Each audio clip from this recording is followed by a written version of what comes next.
বন্ধুরা, আজ আমি কোনো জোকস বলবো না। কয়েকটা সত্য কথা বলবো। একজন বাবার কথা।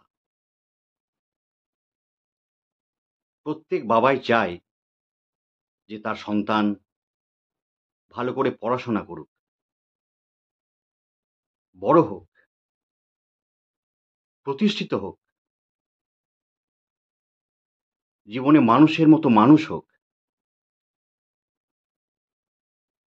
কিন্তু সব বাবার সেই ইচ্ছা পূরণ হয় না। খুব খারাপ লাগে। সন্তান মাঝে মাঝে এমন কাণ্ড করে বসে, যার জন্য বাবা ৫টা লোকের কাছে মুখ দেখাতে পারে না। খুব খারাপ লাগে।